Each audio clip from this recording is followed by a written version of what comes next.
Pregnancy try कर रहे हो और प्रेगनेंसी फेलियर हो जाए तो ये बहुत सारे लोगों की समस्या होती है और बहुत सारे लोग इस फेज से गुजर चुके होते हैं और बहुत सारे लोग अगर कुछ सावधानियां ना बरतें तो इस फेज को फेस कर सकते हैं। तो आज की वीडियो में मैं आपको बता रही हूँ कि इम्प्लांटेशन फेलियर कैसे हो सकता है, क्या आप इसे रोक सकते हैं या फिर ये एक नेचुरल प्रोसेस है। तो बहुत सारे लोगों के मन में बात आती है कि हमने सारी सावधानियां रखी, उसके बाद भी हमारा इम्प्लांटेशन फेलियर क्यों हो गया। तो देखिए, इम्प्लांटेशन को समझने के लिए हमको ये समझना जरूरी है कि इम्प्लांटेशन है क्या। तो आज की वीडियो में अगर आपके मन में भी कोई क्वेरी है, आपको भी कोई संशय है, आपको भी कोई दुविधा है, तो इस वीडियो को पूरा देखिए। आपके आसपास अगर कोई इस तरीके की दुविधा में है तो ये वीडियो भेजिए। इससे क्या है, उनके सारे डाउट्स क्लियर हो जाएंगे, आपके मन में भी सारे डाउट्स क्लियर हो जाएंगे और जो आपसे गलतियां हो रही हैं वो नहीं होंगी। इससे क्या है, आपका इम्प्लांटेशन सक्सेसफुल हो जाएगा। आपको बहुत सारे लोग मुझे कमेंट करके भी पूछते हैं कि हमने बहुत कोशिश की, हमने ट्राई किया, अच्छे ढंग से सब चीज हुआ और हमारा क्या इम्प्लांटेशन फेलियर हो गया, कैसे हुआ, कैसे पॉसिबल है ये। तो देखिए, हर चीज पॉसिबल है। इम्प्लांटेशन फेलियर कुछ हमारी गलती से भी होते हैं, कभी कभी क्या है, एग और स्पर्म की क्वालिटी अच्छी नहीं रहती तब भी इम्प्लांटेशन फेलियर होते हैं। आज के वीडियो में मैं आपको कुछ पॉइंट्स में तो समझाने की कोशिश कर रही हूँ।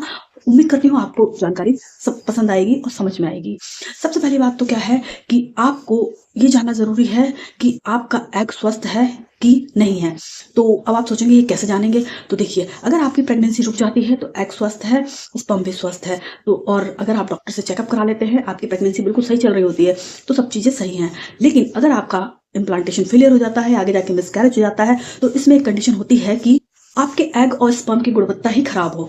इस कारण भी कभी कभी क्या है कि इम्प्लांटेशन फेलियर हो जाता है। इसमें क्या होता है कि क्रोमोसोमल डिफेक्ट होता है कि एग और स्पर्म में क्रोमोसोम की गड़बड़ी होती है। इससे क्या है, हमारा जो इम्प्लांटेशन है ऑटोमेटिकली फेल हो जाता है, हमारा गर्भ आरोपित नहीं हो पाता। दूसरी चीज क्या होती है कि हमारा जो यूट्रस होता है उसकी लाइनिंग, बहुत सी कंडीशन में ऐसा होता है कि यूट्रस की लाइनिंग 7 mm से कम बनती है। तो उस कंडीशन में क्या है कि हमारा इम्प्लांटेशन फेलियर हो जाता है।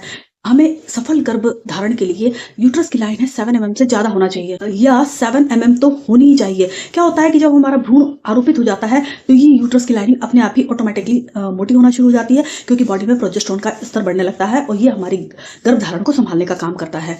कभी कभी क्या होता है, हमारे यूट्रस का ब्लड फ्लो भी अच्छा नहीं होता है, उस कंडीशन में भी आपका मिसकैरेज हो सकता है या इम्प्लांटेशन फेलियर हो सकता है। तो आपको इस ओर ध्यान देना बहुत जरूरी है। तीसरा एक बहुत ही महत्वपूर्ण कारण है हार्मोनल इनबैलेंस। बहुत सी कंडीशन में ऐसा होता है कि बहुत सारे लोगों को थायराइड की समस्या होती है, पीसीओडी की समस्या होती है, प्रोलैक्टिन का स्तर बहुत गड़बड़ होता है। ये तीनों ही कंडीशन हार्मोन इम्बैलेंस की है। इस कंडीशन में क्या होता है कि आपका इम्प्लांटेशन सक्सेसफुल नहीं हो पाता।